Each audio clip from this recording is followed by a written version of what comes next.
తిరుపతి తిరుమలలో వరుస రోడ్డు ప్రమాదాలతో పోలీసులు అలర్ట్ అయ్యారు. ప్రమాదాల కంట్రోల్కు చర్యలు చేపట్టారు. శ్రీవారి దర్శనానికి వచ్చే వాహన డ్రైవర్లు, సొంత వాహనదారులు తగినంత విశ్రాంతి తీసుకున్న తరువాతే తిరుగు ప్రయాణం చేయాలని సూచిస్తున్నారు తిరుమల పోలీసులు.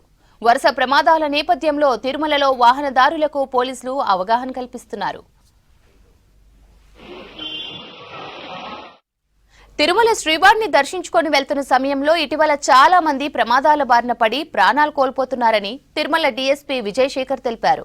రోడ్డు ప్రమాదాల నివారణకు, సురక్షిత ప్రయాణానికి చర్యలు తీసుకుంటున్నామని వివరించారు. ఇతర రాష్ట్రాల నుంచి విరామం లేకుండా ప్రయాణం చేయడం వల్లే ప్రమాదాలు జరుగుతున్నాయని చెప్పారు. సుదూర ప్రాంత వాహనదారులు తప్పకుండా తగినంత రెస్ట్ తీసుకోవాలని సూచిస్తున్నారు.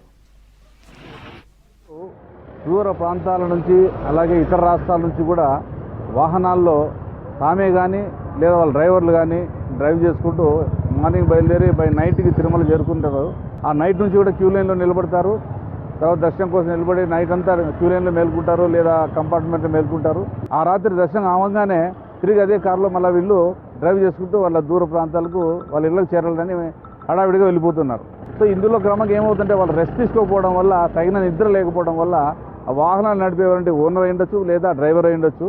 వాళ్ళు ఏం చేస్తున్నారు, ఆ మార్గ మధ్యంలో హైవే మీద స్ట్రైట్ రోడ్లో స్పీడ్గా వెళ్ళేటప్పుడు తూగినప్పుడు ఫ్రాక్షన్ ఆఫ్ సెకండ్స్లో కన్ను మూస్తున్నారు. ఆ నిద్రలోకి జారుకున్నప్పుడు వెహికల్స్ యాక్సిడెంట్ అయిపోయేసి విలువైన ప్రాణాలు కోల్పోతున్నారు. ఈ మధ్యనే 2 రోజుల క్రితం చిత్తూరులో 4 చనిపోయారు. సేమ్ తిరుమలకి వచ్చి పోయేవాళ్లే. దీనికి కారణం ఏంటంటే తగిన విశ్రాంతి తీసుకోకుండా, పడుకోకుండా, కనీసం 4 అవర్స్ పడుకోకుండా కూడా వీళ్ళు తిరిగి ప్రయాణం అవ్వడం వల్ల ఈ ప్రమాదాలు జరుగుతున్నాయి. వీటిని అరికట్టేందుకే ఈ మన భక్తులకు ఒక అవేర్నెస్ కలిగించే ఉద్దేశంతోనే అనౌన్స్మెంట్ కూడా చేయిస్తున్నాం.